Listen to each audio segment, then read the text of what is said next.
Good day, everyone! This video is all about the gyroscopic flight instrument called turn coordinator. Let's begin with familiarizing ourselves with the purpose of the flight instruments.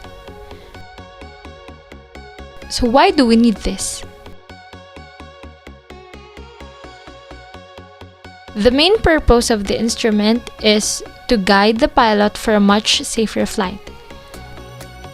These analog instruments give the pilot reliable and accurate information about the aircraft's status.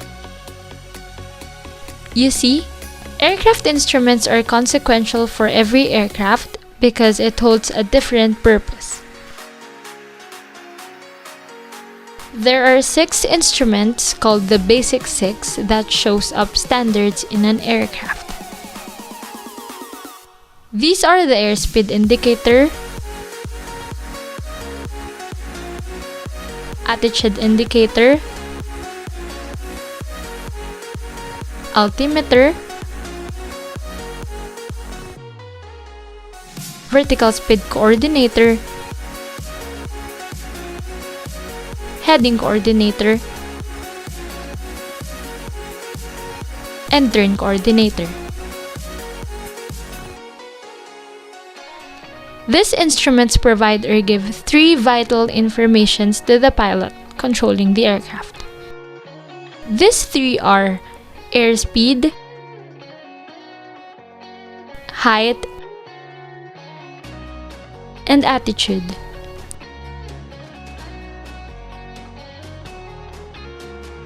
Airspeed is the one that gives the measurement of a plane's velocity through the air. Height is the distance of the aircraft above sea level and how it changes. Lastly is attitude, which is the degree to which the plane's nose is pitched up or down. These instruments work in 2 different methods. The airspeed indicator, altimeter, and vertical speed indicator uses the pitot tube and static port, while attitude indicator, heading coordinator, and turn coordinator uses internal gyroscopes. The instruments that depend on the pitot tube and static port are called pitot static instruments, while the instruments that depend on the internal gyroscope are called gyro-driven instruments. Enough said about these instruments. Let's move on to the main topic for this video, which is the turn coordinator.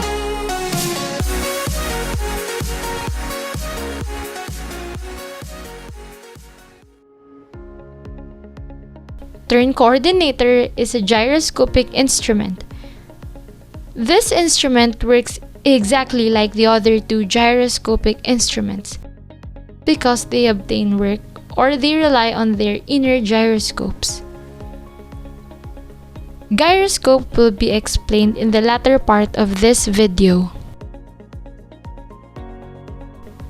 Going back, a turn coordinator is a supporting instrument used while rolling. This one is used to indicate both the rates and the quality of a turn.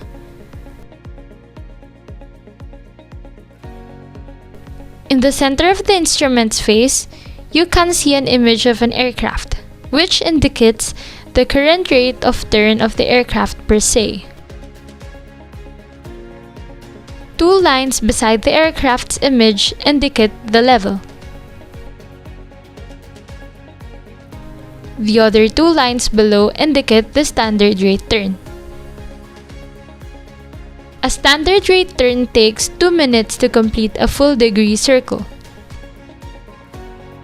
This is the rate that a pilot follows when there's no guide outside or outside references to follow.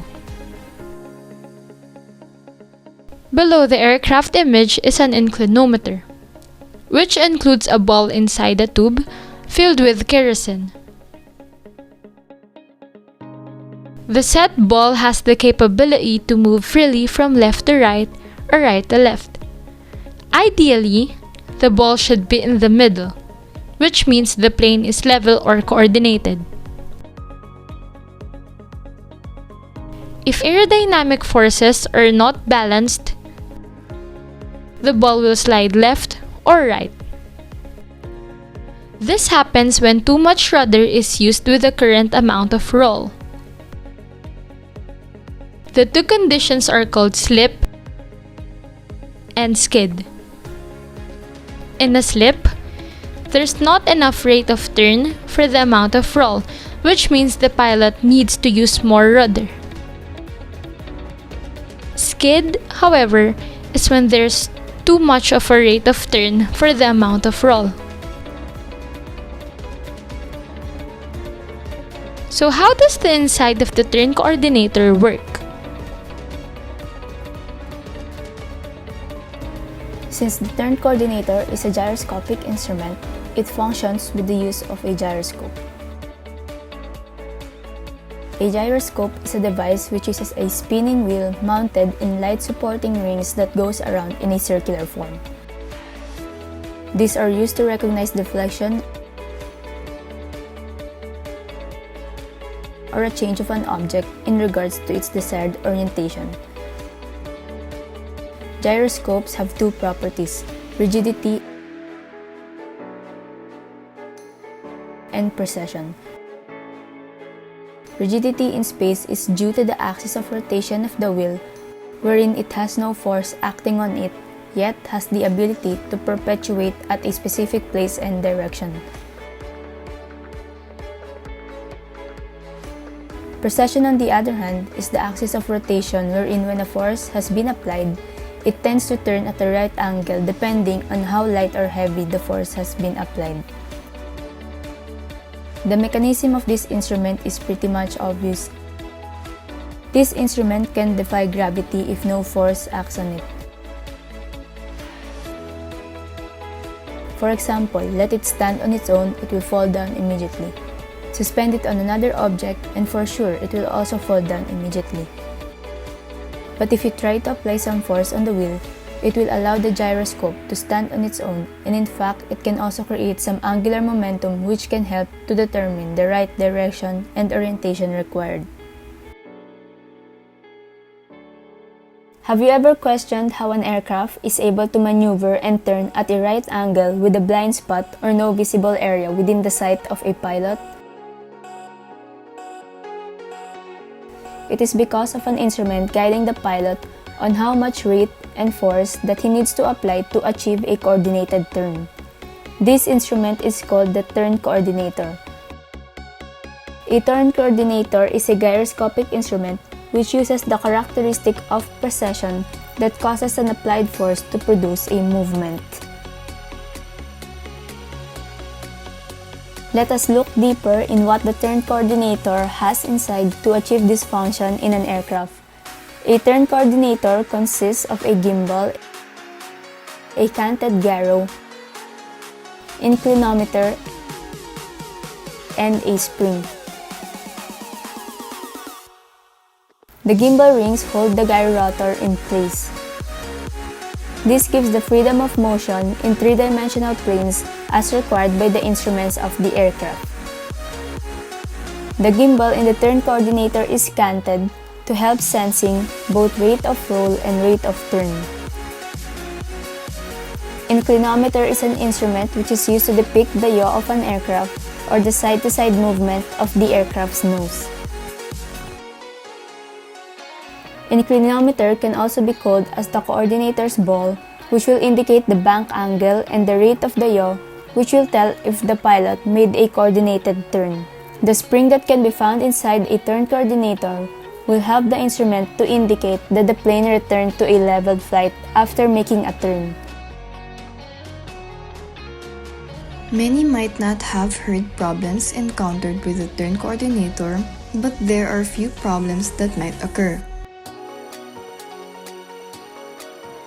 One is if the gyro stops working, the turn coordinator will fail and will give false information of the rotation, which may result in an unknown speed of roll.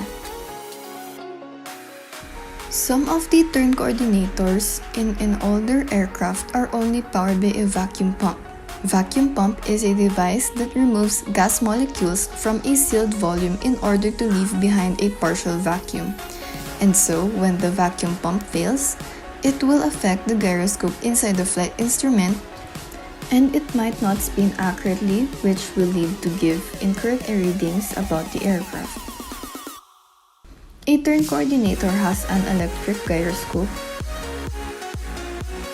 With this, an electric turn indicator has the risk of electric failure. However, the rotor is capable of rotation with higher and non-varying speed at all altitudes in a closed case for a long time and enormous accuracy. Despite the technical problems, there are a lot of importance and purposes this one holds. At this point, we hope that you understand how vital this flight instrument is. So that's all for this video. Our team Aviatech is very thankful for watching it ab initio until the end. See you on the next one. Ciao!